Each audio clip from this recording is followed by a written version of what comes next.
Good afternoon, class. Good afternoon, Ma'am. How are you today?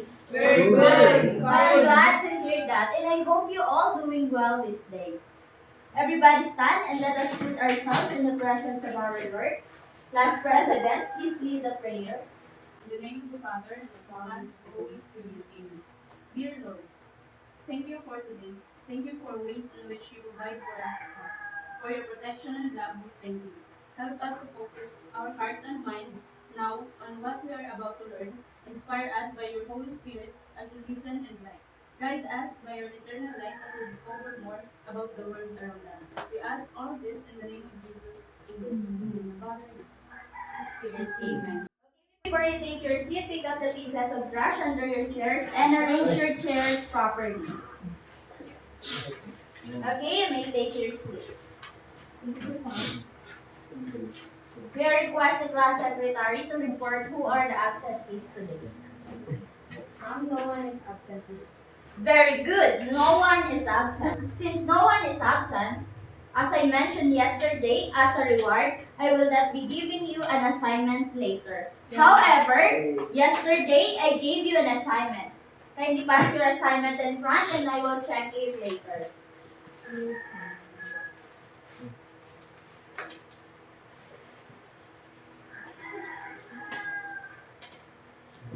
Class, do you still remember our last topic yesterday?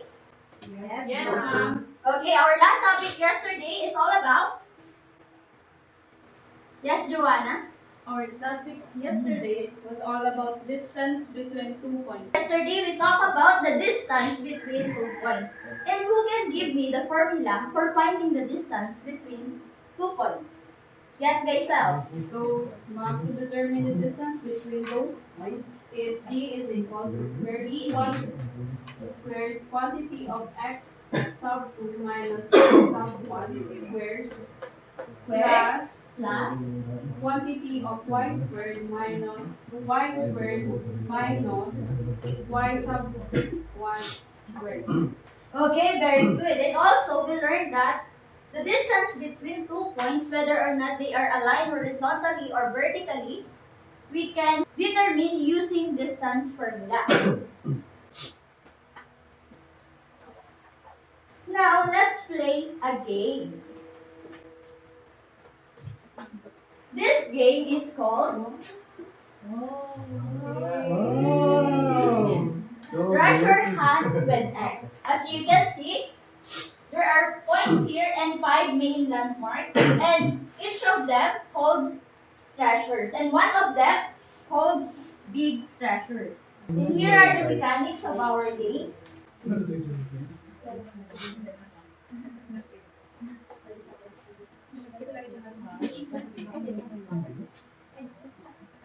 Please read the number 1, Gaisel.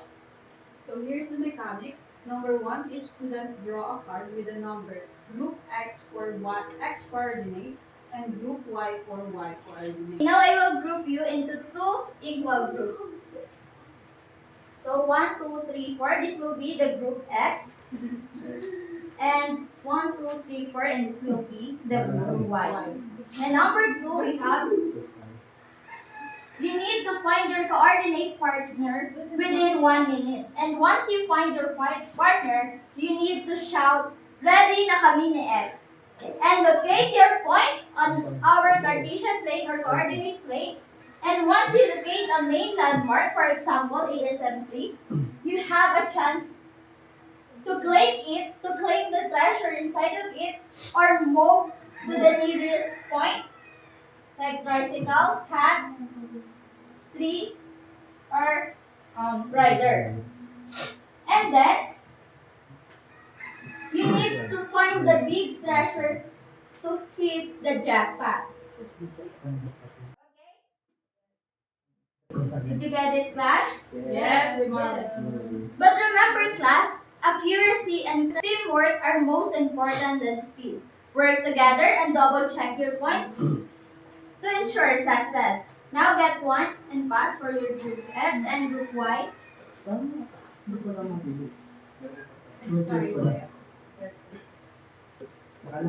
Okay, faster. Gaisel, don't choose. That one in class. And I count of 3.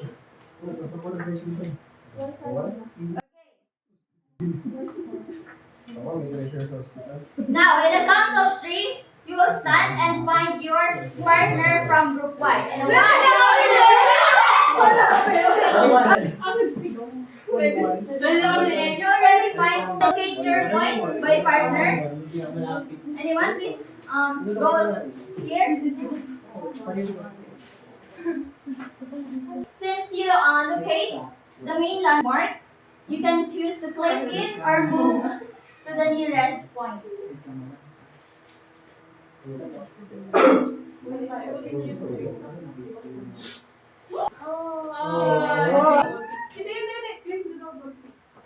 And before that class, your treasure, you will get your treasure here from the treasure chest. Now, you got claim the double P. Let's find the double P. Double P here. Congratulations. You take your seat. Now, next partner. Ay, go. Paling nga kami dapat na yung amin. Claim or move to the center. Claim or move? Ay, hindi ko. Uy, jackpot. Ay. Miss the jackpot, but it was. You got the price. Huh? You got the G. G lang, miss the job. Marami ka mag-jackpot. You have the G. Okay. Feel ko na sa simbahan, kaya nga. Shireen, Gaisol, and Mariel, please take your seat. Another partner. Ay, kasi nag-move tayo. Naku, discussion po yung discussion. Now, claim it or move. Bigla. Okay. Wala yan, Claim your. Ay, jackpot, boy. Keep moving, playing the sea. Not the jackpot. Sa amin, jackpot. Letter C. Cellphone. Feel ko walang job ka. Please take your seat. Ano lang yung Now, claim nila? last partner. Ay, nasa simbahan. Also, here, you also locate the main landmark. Nasa pusa na.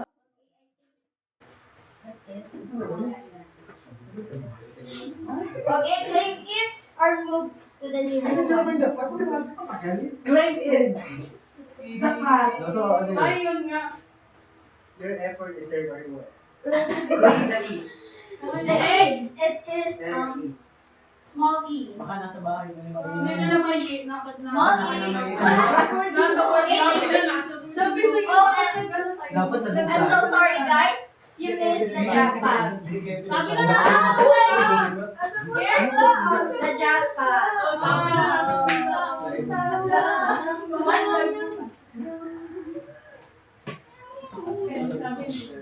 Mamaya ka ba? Class, did you enjoy our activity? Yes. I'm glad to hear that.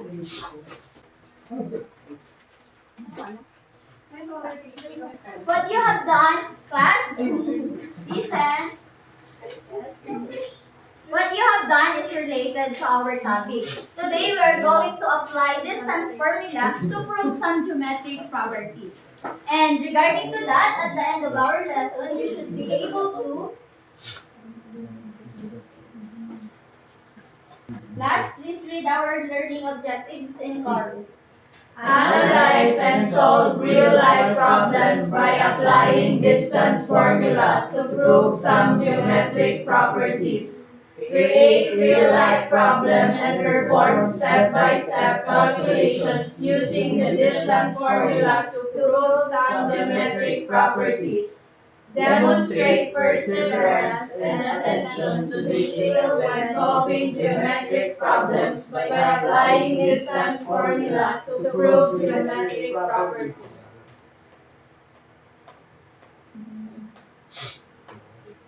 Right? Class, everybody say perseverance. Perseverance. Again, perseverance. Perseverance. Very good. But before we move on to our discussion, let's have another activity. Now I will divide you into 4 groups, And each of you will draw a card, a shape from this back, and a shape triangle, square, rectangle, and trapezoid will determine your group. Now get one and pass.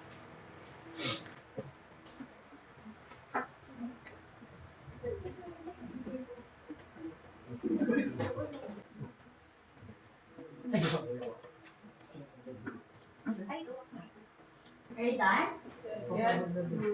Now go to your respective group. Group triangle here, group square here, and group rectangle here, and trapezoid there. Kaya tayo. Ang napisay. Yung may kigi daw yan yung gagawin daw yung... Madali. And here, Tapos na sa panaginip.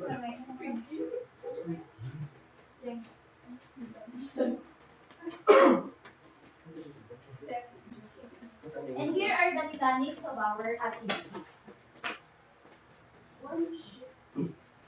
Mariel, please read the number 1.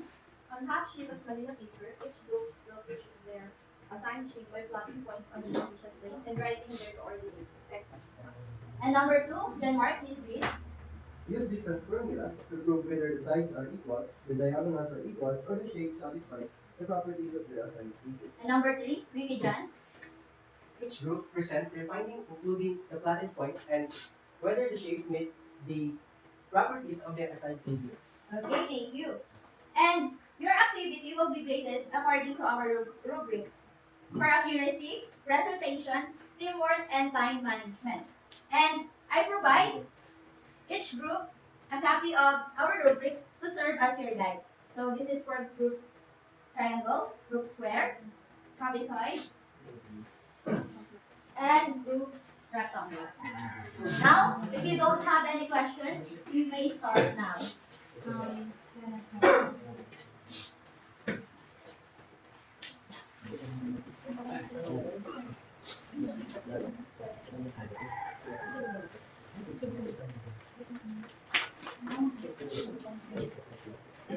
No, next one. Wait, no, next one. Next one, yes.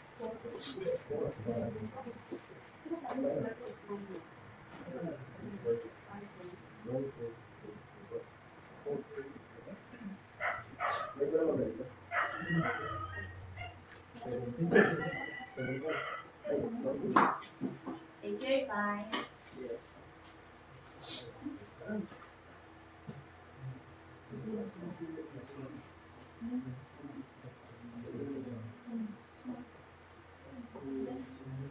Okay, 2 minutes left.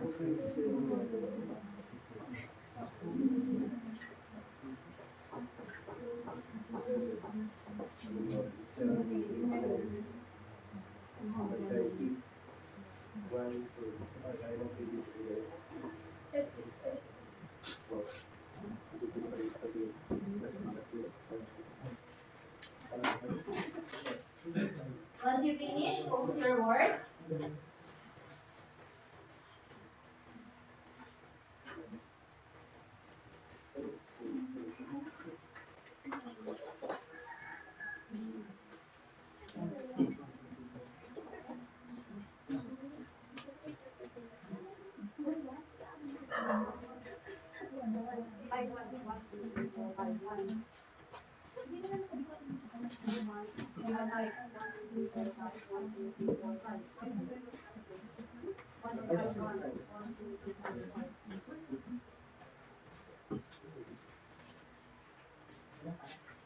Okay, time's up. Post your work, finish your napkin.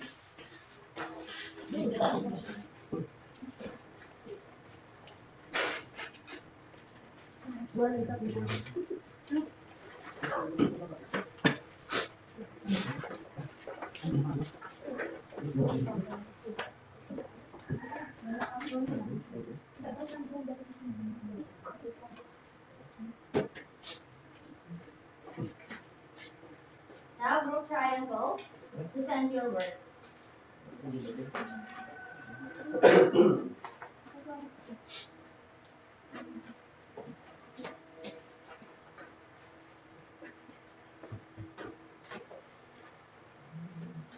So for the triangle, so we plot 1, 2, 3, and 4, 6, and 7, 2. So the solution is d is equals to square root of x sub 2 minus x sub 1 squared plus y squared, y sub 2 minus y sub 1 squared, a, b is equals to square root of 4 minus 1, square, 4 minus 1 is to 2 plus 6 minus 2 is to 2. So, square root of 3 squared plus 4 squared is equals to square root of 9 plus 16 is equals to square root of 25 is equals to 5. Squared is equals to 9 plus 16. Square root of 9 plus 16 is equals to square root of 25 is equals to 6. So the distance between the point is R5, 5, and 6. So the two sides are equals. So therefore, it's isosceles triangle. Good job, group triangle. Let's give them a clap. And let me give your work. So for accuracy, I will give you 5 points because shape our points perfectly and correct. And for presentation, I will also give you 5 points. And for teamwork, also 5 points. And also for time management, it's also 5 points. The total of 20 points. Now, next group, square.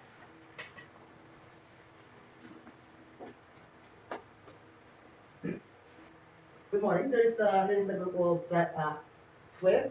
So we plot the point using DA also for unit. And since all the sides are for all sides are equal, it is a square. Okay, good job, group square. Now let's give them a round of applause. Now let me praise your work for accuracy. Okay, I also give you 5 points because all of your answers are correct. And for presentation, it is clearly explained. And for teamwork, I also give you for presentation 5 points, and for teamwork, it's also 5 points, and for time management, also 5 points. The total of 20 points. Next group rectangle. Good morning, everyone. I'm here to present the work of group rectangle. So we were tasked to plot points on the Cartesian plane to form a rectangle. The first point we had plot was at the coordinate 1, 1, and labeled that as point A. Then the second point was at coordinate 5, 1, and labeled it as point B. For point C, we went ahead and plotted the point 5, 4, and for point B, we plotted the point 1, 4. We have proved that line segment AB is 4 and BC, and line segment BC is also 4, which means they are the same length. Likewise, the line segment BC and AB are also the same length. And since BC and AB are parallel and BA and C are parallel, the shape we have made is a rectangle. Okay, excellent group rectangle. Let me grade your work. So for accuracy, okay, the shape our point perfectly and correct. So I will give you 5 points. And for presentation, it is clearly explained, 5 points also. And for teamwork, 5 points. And also for time management, 5 points. And you got also 20 points. Let's give them 5 claps. Last group, trapezoid, present your work.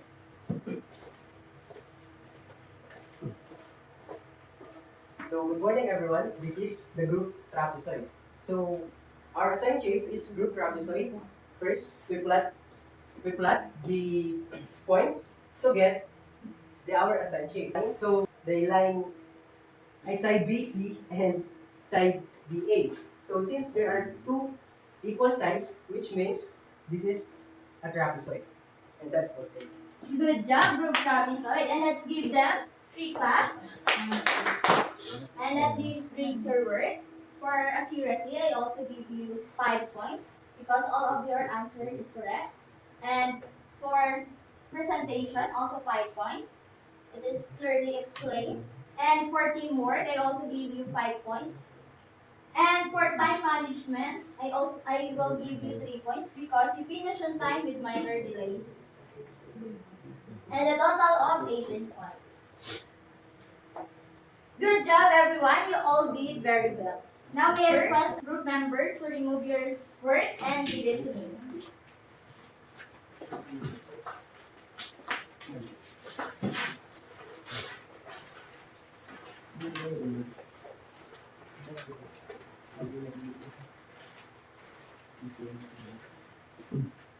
Okay, thank you.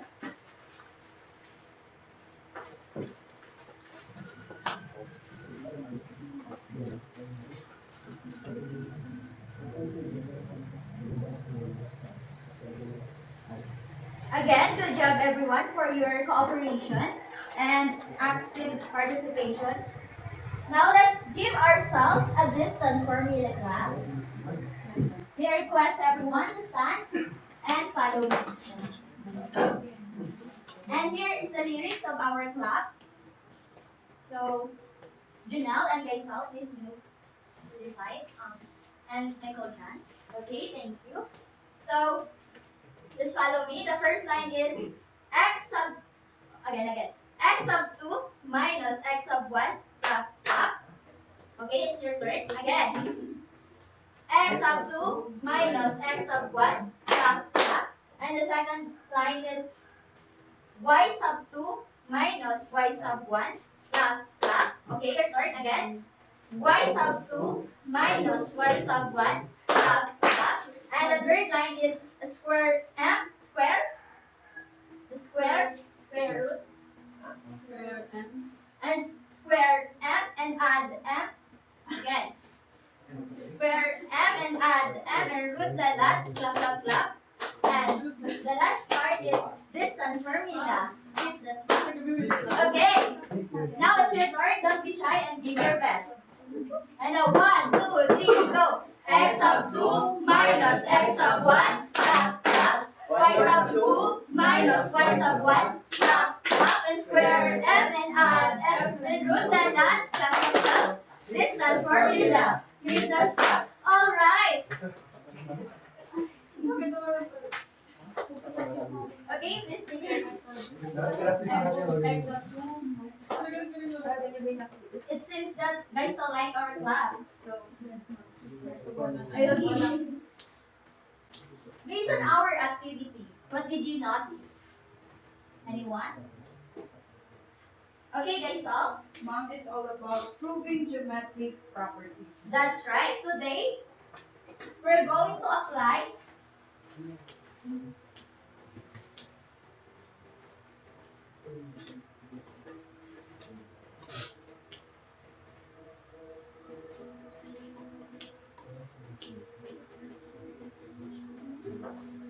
Today we're going to discuss applying distance formula to prove some geometric properties.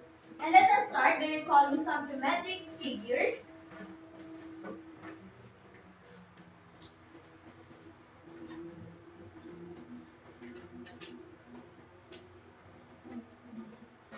So let us start by recalling the properties of some geometric figures. And here are the types of triangle according to its side. So, anyone, what is the geometric properties of equilateral? Yes, Janelle. Equilateral, all sides are equal. Very good, Janelle. So, if this triangle ABC, triangle A, B, and C is equilateral triangle, therefore, line AB is equal to line BC and equal to line CA. Very good. How about isosceles? Yes, Gaisel. Two sides are equal. Very good. And if this triangle is an isosceles triangle, therefore, A, B, and C, therefore,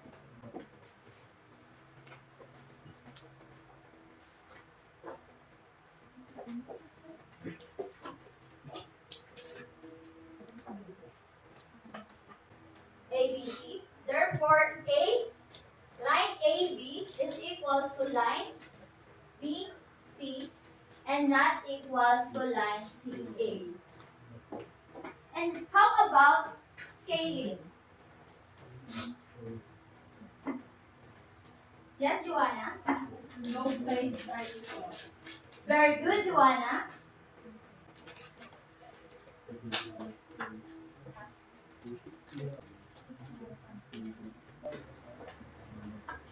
Therefore, with this triangle A, B, and C is a scale triangle. Therefore, line AB is not equal to line BC and not equal to line CA. How about the square?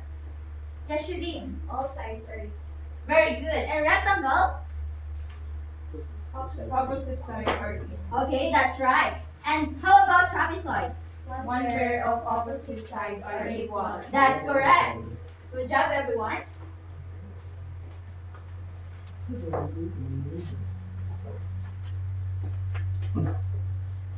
And many geometric properties can be proven using coordinate plane. And a proof that uses figure in the coordinate plane to prove its geometric properties is what we call coordinate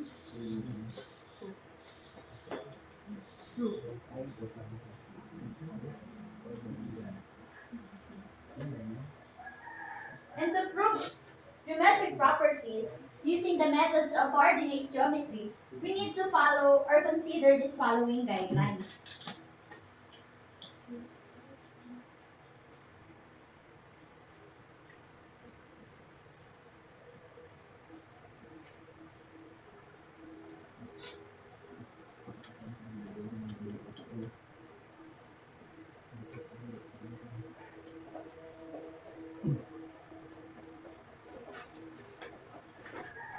So the first one is use the origin as a vertex or center of a figure. So if this is our coordinate plane,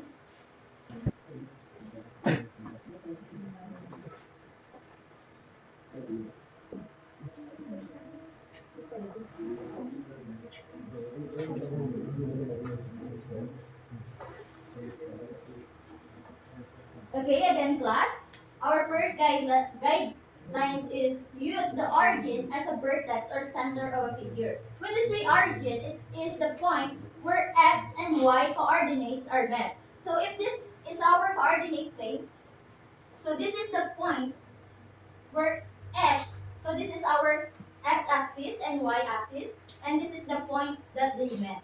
So this is our origin. And the second one is place at least one side of a polygon on its axis. It's either here or there. And if possible, keep the figure within the first quadrant. So class, who can show me here what is the first quadrant here in our coordinate plane? Yes, Shirin.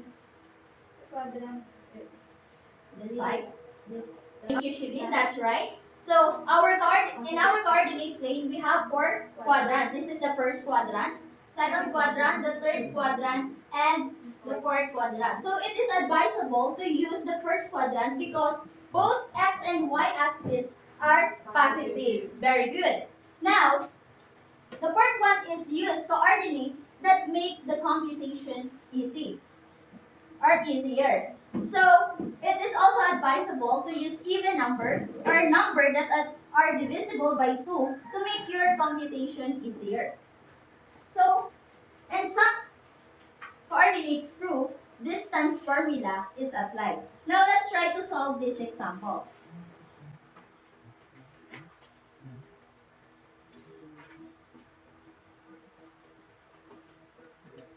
Ricky Jan, please read our problem. Prove that diagonals of a rectangle ABCD are congruent using the method of coordinate geometry. Okay, thank you, Ricky Jan. So we need to write here the solution. So we have a given. Our given is rectangle A, B, C, and And we need to prove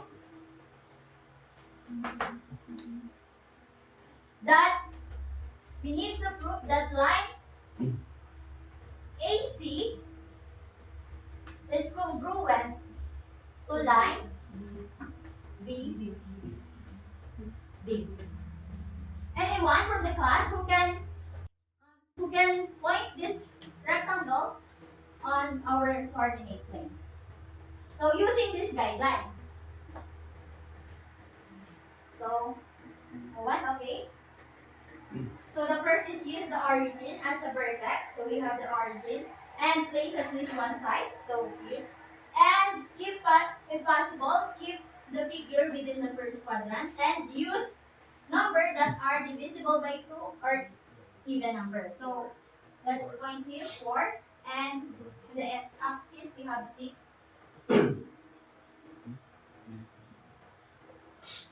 Okay. So we have here, and the second step, after placing the figure, the second step is to label it.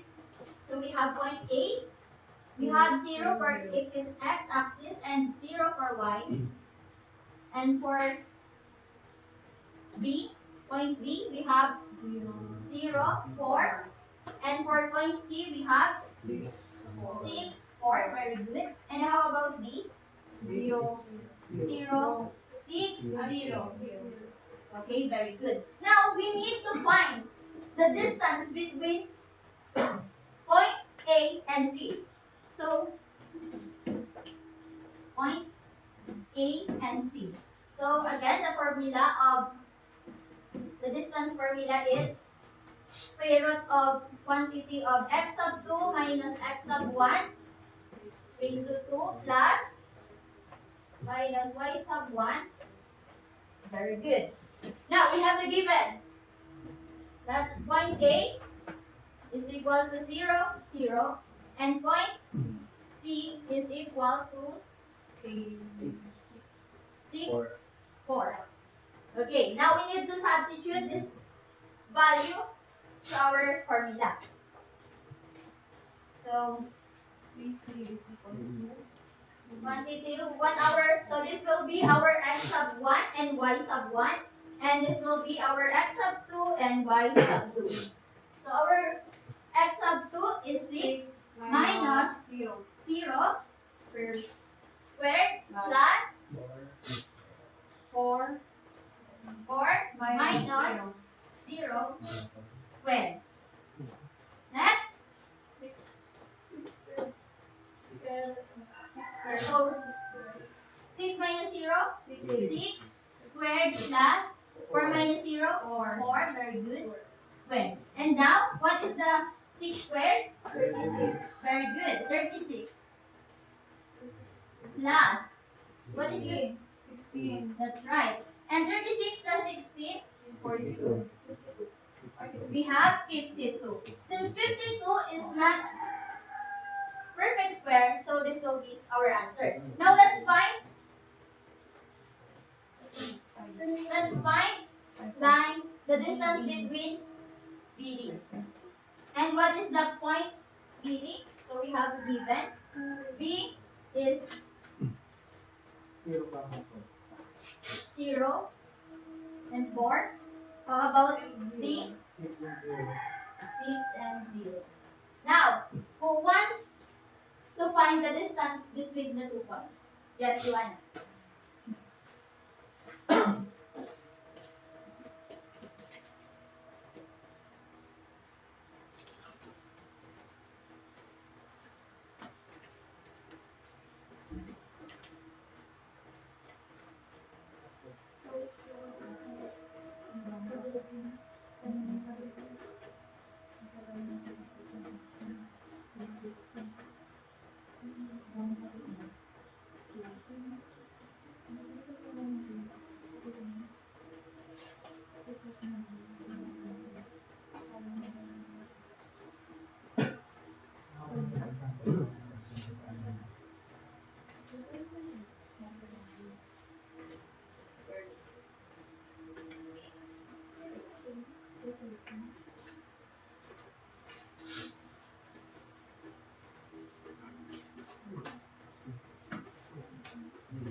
Okay, very good, Joanna. Let's give her a big clap.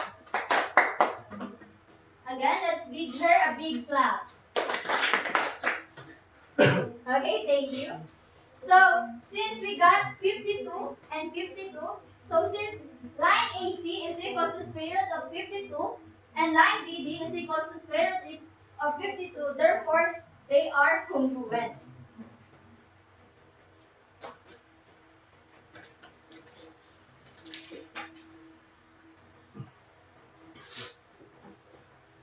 Now, let's try another example.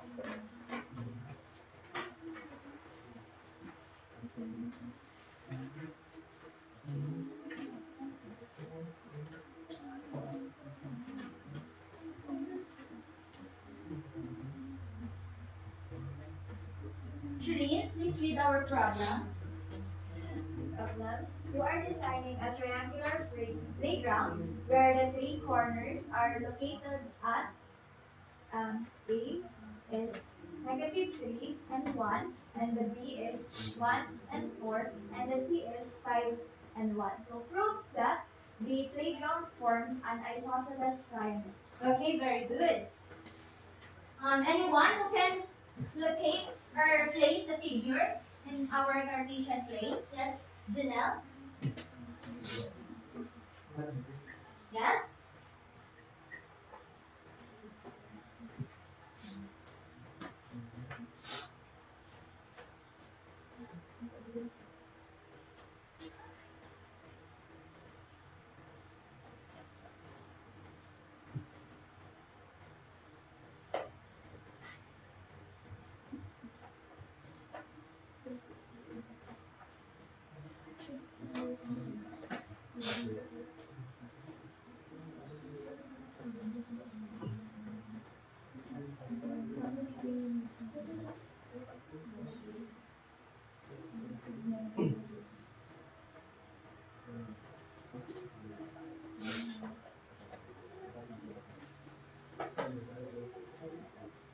Okay, thank you, Janelle.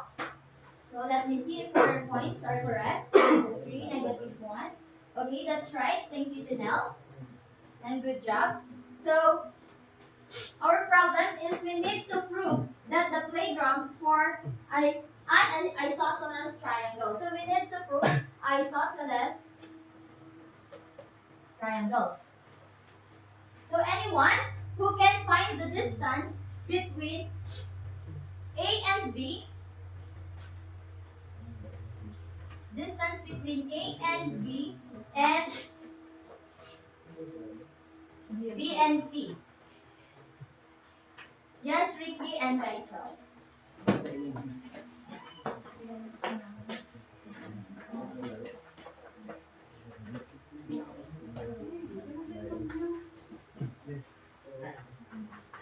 And how about distance between point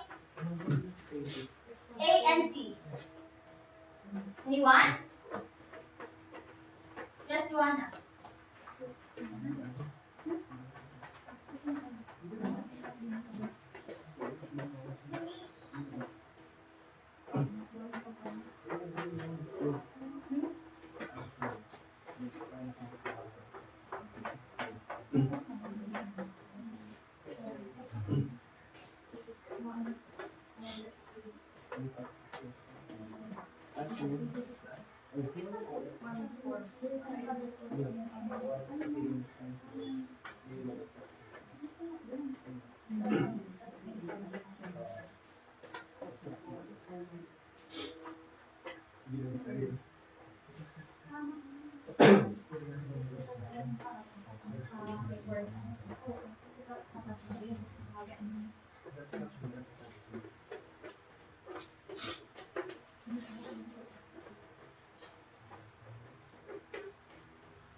one. Let's give them a big clap.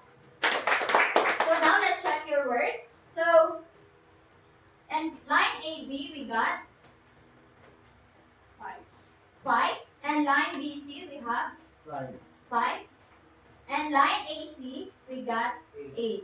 So since two lines are equal or congruent, therefore triangle A, B, and C is isosceles triangle. Okay, do you understand, class? Yes, ma'am.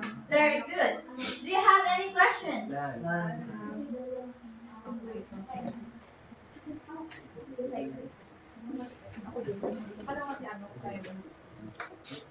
I know all of you are really familiar. Class listen. I know all of you are really familiar to our topic. But before we go on to our next activity, anyone, what is the formula for finding the distance between 2 points? Yes, Ricky Jan.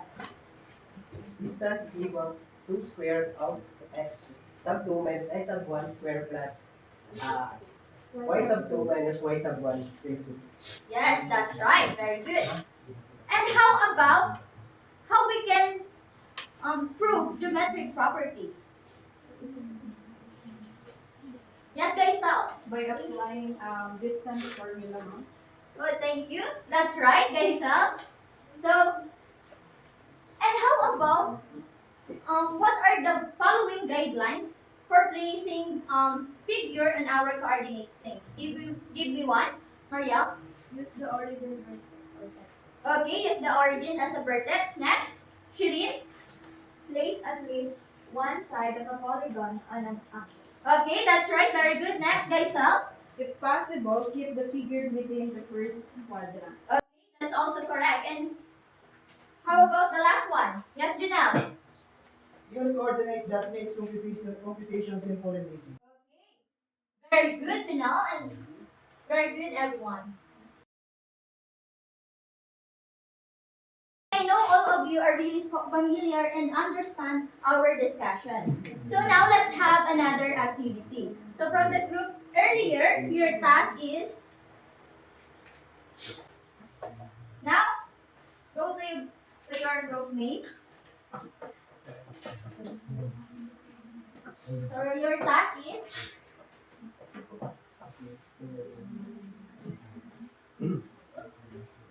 this read and chorus.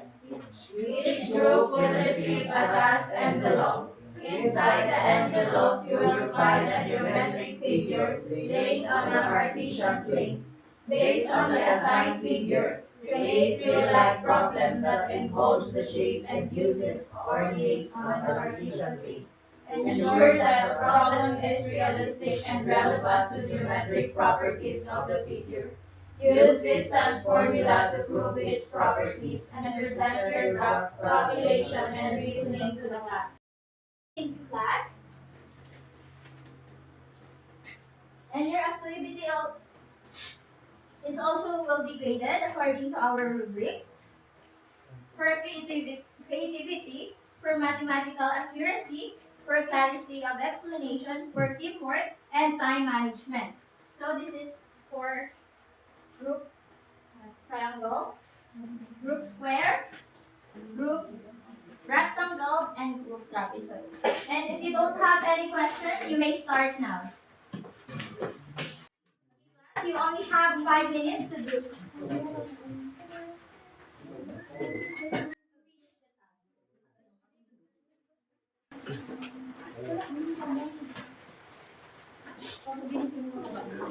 Just write your solution and paste your coordinate plane.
Okay,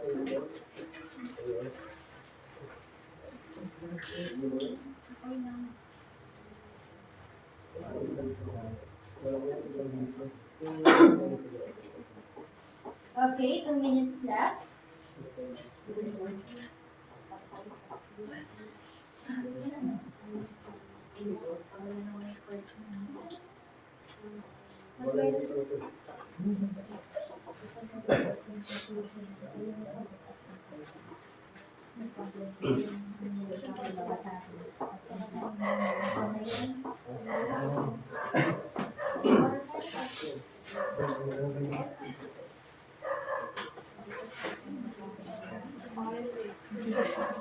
Now post your work.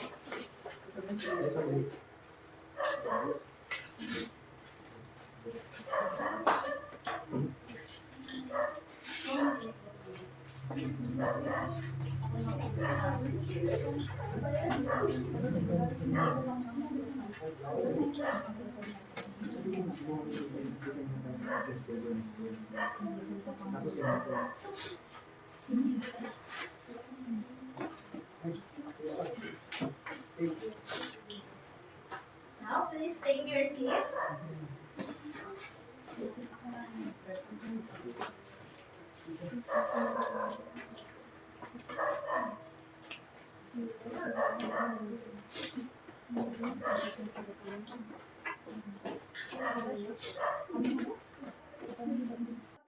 Group rectangle, present your work.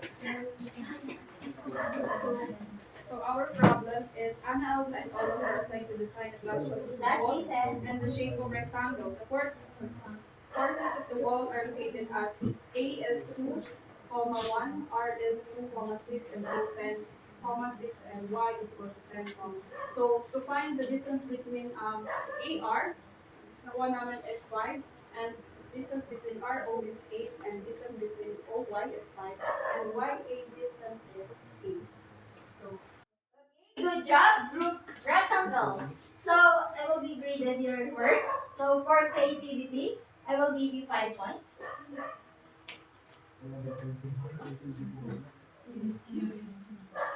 For creativity, I will give you 5 points for your realistic scenario.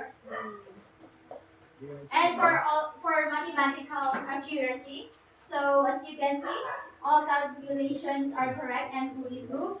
So also 5 points. And for clarity of explanation, 5 points. And for teamwork, also 5 points. And for time management, also 5 points. A total of 20 points. 5 points. Now, group triangle, present your work. So good morning, class. Our scenario is at ASMC, students Claire, Joshua, and Dave are designing a triangular garden as part of their geometry project. The garden vertices are located at points A, 1 and 7, and 1 and 2, B, 4 and 6, and C is 7, 2. To prove that the garden is isosceles triangle. So in conclusion, we will prove that this garden is an isosceles triangle because the distance between A and B is 5 units, and also the distance between B and C is 5 units, but the distance between C and A is 6 units, which proves that both the line A and B and B and C is equal, and then A and C is not. Very good, group triangle. So now let me grade your work. So for creativity, so highly realistic and innovative problem, 5 points. And for mathematical accuracy, all calculations are correct. Okay, 5 points. And for clarity of explanation, you got 5 points. And for teamwork, 5 points. And for time management, 5 points. And you got also 25 points. So next, group square.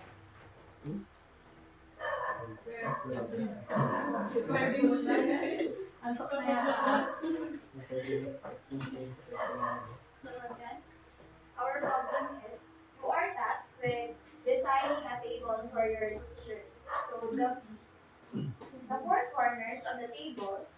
are marked at the following coordinates. So the coordinate A, we have 3 and 2, 3 and 2, and the coordinate B, we have 3 and 8. And the coordinate C, we have 9 and 2, and the coordinate D, we have 9 and 8. So as we come up with our solution, we have 6. So AB is equals to BC, and BC is equals to CD, and CD is equals to AB. So our answer is 6. So if all sides are equal. Excellent, group square. So let me grade your work. So for creativity, so you got realistic, you have realistic problems. So you got 5 points. And for mathematical accuracy, so you come up that all sides are equal. So also you have 5 points. And for clarity of explanation, 5 points. And for teamwork, 5 points. And for time management, you also got 5 points. The total of 25 points. And last group trapezoid, present your work. I don't. So, our given is Maria and Alex are tasked with designing a flat pool based on the shape of a trapezoid. For the spool entrance, the floor corners of the flat pool base are marked at the following coordinates of the drawing. W equals to 1, 1. X is 4, 6, and Y is 8, 6, and Z 11, and 1. So for the WX is equal to WZ. Therefore, the geometric properties of this trapezoid is 1 of the opposite sides are equal. Good job, group trapezoid. Let me check your work. So, for creativity, okay, you had good problem. So we'll give you also 5 points. And for mathematical accuracy, okay, I also give you 5 points. And for clarity of explanation, you got 5 points. And for teamwork and time management, you also got 5 points. The total of 25 points. Good job, everyone. So let's give ourselves a round of applause.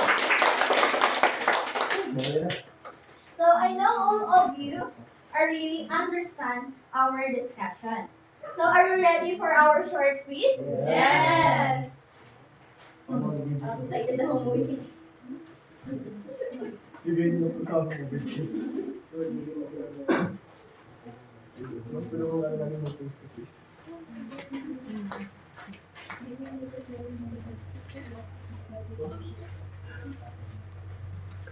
So now get one full sheet of paper.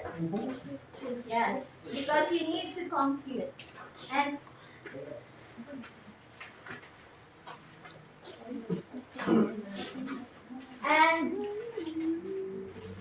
remove all your things.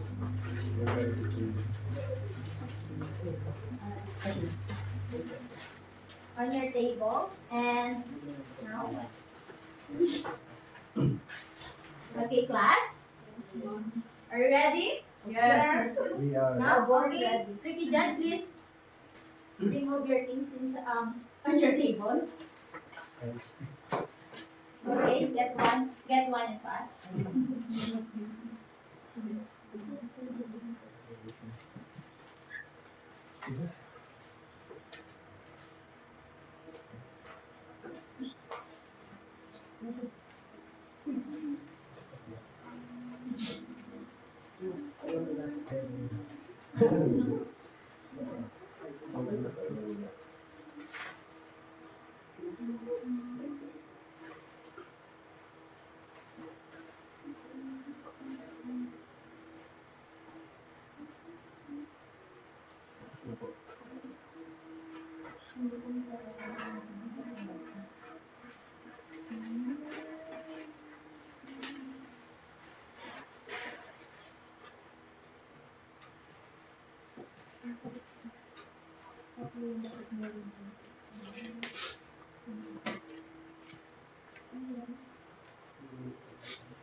Okay, class, don't forget to write the date today and your name.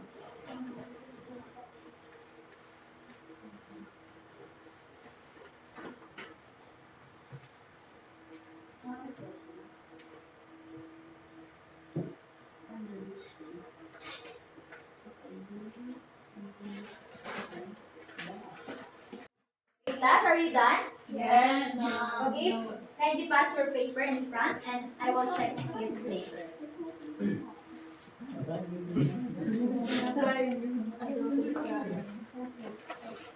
Okay?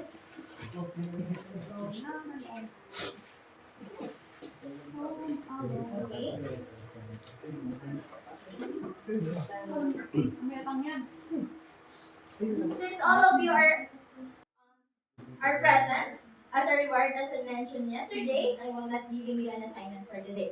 So, thank you everyone for coming and congratulations for the new learning today. Clap your hands. Now we are request everybody to please stand and for our closing prayer, Shirin, please lead the prayer. So everybody, let us pray in the name of the Father, Son, and Holy Spirit. Thank you, Lord, for this day. Thank you for all the knowledge that we have acquired today. May you guide us in our way back home. In the name of the Father, Son, and Holy Spirit. Amen. Goodbye, class. Goodbye, ma'am. Goodbye, classmates. See you.